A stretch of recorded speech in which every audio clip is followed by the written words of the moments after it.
pasa acá? ¿Por qué no parece una legislación que te diga no podés tener el 80, el 90% de mercado, o sea, el abastecedor del 80% del mercado? Después hay otra línea de investigación muy interesante que es la de Flaxo. Ahí está un economista muy interesante, se me Eduardo, como yo, ¿no? Y que él inaugura justamente... Basualdo, Eduardo Basualdo, exactamente. Que él justamente inaugura el estudio de los grupos económicos. En realidad, el estudio de los grupos económicos lo hace José María Vila, y lo hace en el exilio en México. Y él empieza con un cuadro de los grupos económicos. Y en ese momento es un cuadro donde aparecen los funcionarios del gobierno de la dictadura, a qué empresa o grupo económico pertenecen. Para que quede claro para qué lado iba la cosa. Él inicia justamente el estudio del grupo económico. Y después de Eduardo Basualdo, cuando viene la democracia, sigue avanzando en eso. Y esa es una cuestión central. Porque yo digo, si nosotros no tenemos claro cuáles son los responsables de lo que está pasando, nunca lo vamos a solucionar. Y por eso yo le digo, ya para finalizar, yo me dicen la cátedra, yo soy de la cátedra, no sé si es para dudar, pero que me dicen el resto de mis colaboradores, que soy un optimista histórico. Porque pienso justamente que nosotros podemos hacerlo, tenemos elementos. Lo que pasa es que tenemos que empezar a discutir la política grande, no si son peronistas, si son radicales, si son de pro, no, pongámonos a discutir la política grande. ¿Cómo son las instituciones para que el conjunto de los argentinos podamos vivir bien? Y eso se puede, porque más de las veces es simplemente salir a copiar. Fíjense, me cuento una anécdota. En Estados Unidos, el precio de los alimentos surge, digamos, de una ecuación complicadísima. Que mira, que sea rentable para el productor, porque si no tiene problemas. Que sea accesible para el consumidor y que tenga competitividad internacional. Y entonces ahí la Secretaría de Agricultura te dice, vos tenés una parcela acá, te aconsejo solo así, te aconsejo sembrar tomate. ¿Qué? Tomate, por ejemplo, o trigo, no sé. Te aconsejo. Vos haces eso, tenés, digamos, una carga impositiva. ¿A vos se te ocurre cuando tenés tomate? No, tengo ganas de sembrar maíz. Tenés otra carga impositiva bastante más alta. Y entonces yo digo, vos así esto, y es impresionante porque tiene un parcelado, ¿no? Casi metro cuadrado por metro cuadrado. El satélite, que también lo pasa a nosotros, ve con un detalle de un metro cuadrado. Entonces, ven perfectamente lo que está pasando. Y entonces, era algo tan importante como es el alimento, no deja, ¿no? Ni que el productor se funda porque se queda sin alimento, ni que, digamos, el costo de vida aumente, y por otro lado, justamente, que tenga competitividad internacional. Y una cosa importantísima cuando nosotros vemos esto de los alimentos, porque los alimentos influyen en los costos. Yo, por ejemplo, no veo que el empresario pyme le dice, che, Pérez compra, no veo que los alimentos, porque cuando aumentan los alimentos, tenemos que aumentar el sueldo. Es decir, que solo viene salario. Hay estudios interesantísimos que demuestran, por ejemplo, que antes de la revolución industrial en Inglaterra, tuvo la revolución agraria. El aumento de la capacidad de producción justamente de alimentos permitió una baja del salario y permitió entonces que los empresarios pudieran dar el salto hacia la industrialización. Y entonces acá nadie dice nada. Nadie sale a decir, che, muchachos, tengamos alimentos baratos. Yo siempre digo, es razonable el precio de los alimentos en un país que produce para 10 veces más de la población que tiene. Es un típico problema de asignación de recursos. Hay un problema. Todos dicen, no, cuando yo fui a Cuba, la nafta valía 3 centavos. Bueno, es que también, comer tendría que costar, qué sé yo, 2 pesos. Y si vos logras eso, aumenta el salario real y disminuyen los costos. Y la Argentina se hace más competitiva, los empresarios pueden invertir más, ganar más, y empieza un ciclo virtuoso. Y teniendo justamente algo tan esencial como es la producción de alimentos, que podía bajar los costos salariales de forma espectacular, nosotros no lo tomamos. ¿Por qué? Porque nosotros decimos, es la economía de mercado.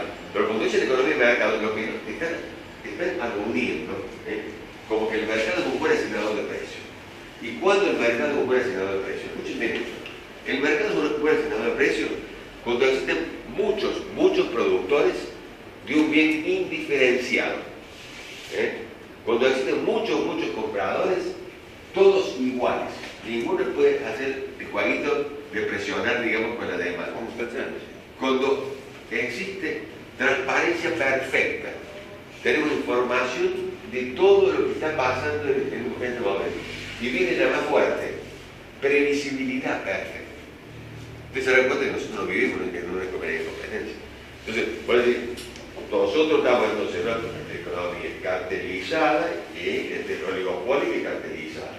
Y por lo tanto tenemos que hacer como de la mayoría de los países desarrollados del mundo que tienen justamente legislación para evitar justamente que los oligopolios y los monopolios se aprovechen.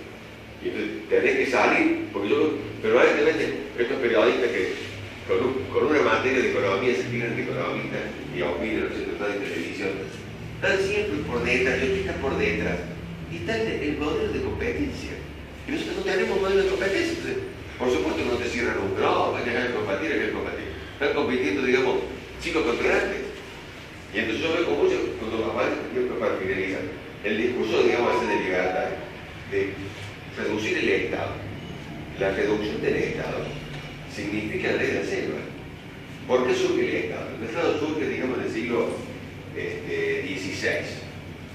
Tiene dos intelectuales importantes, Maquiavelo en Italia y Bossuet en Francia.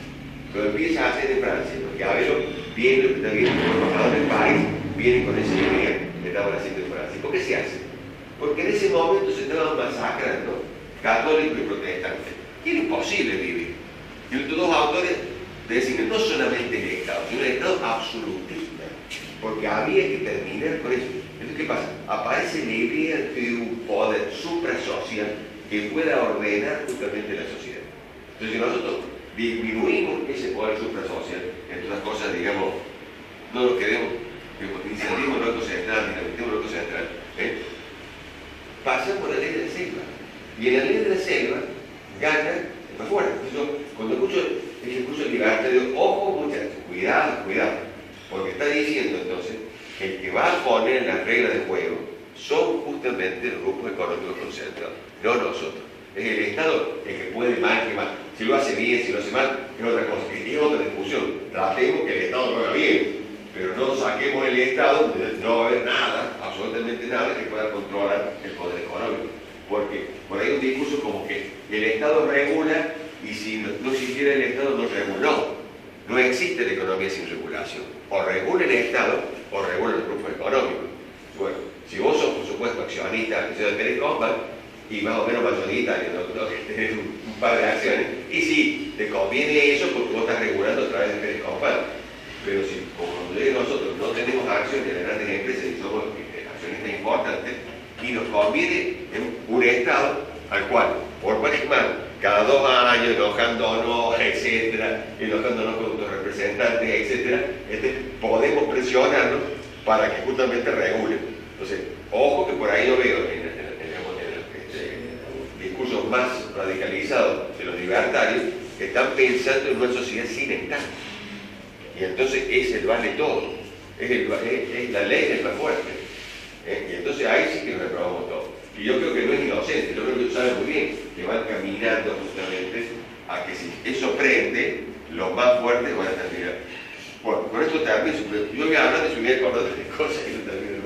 No, pero una pregunta. Sí. Tú dijiste que la moneda la determina la productividad del país. Entonces, ¿por qué la moneda en este momento de Brasil o la de Chile es más fuerte que la nuestra? Brasil, bueno, por supuesto, es más productivo que nosotros, pero Chile no es más productivo. Chile es más productivo, pero más inequitativo. Más inequitativo. Ellos tienen una productividad interesante, pero tienen una distribución de riqueza que es lamentable. ¿Y eso los hace más competitivos con la moneda que... Claro. O sea, los tipos de cambio están, digamos, en cierta forma mostrando la competitividad. Un ejemplo interesantísimo es justamente Europa. En Europa, digamos, ¿quiénes son los socios mayoritarios? Alemania y Francia. Entre los dos tienen el 55% de la eurozona, el 55%. Bueno, y ellos son los que manejan justamente el euro. Entonces, cuando uno estudia la famosa crisis de Grecia, España, Portugal, Irlanda, Islandia, ¿no es cierto? Son justamente ese problema.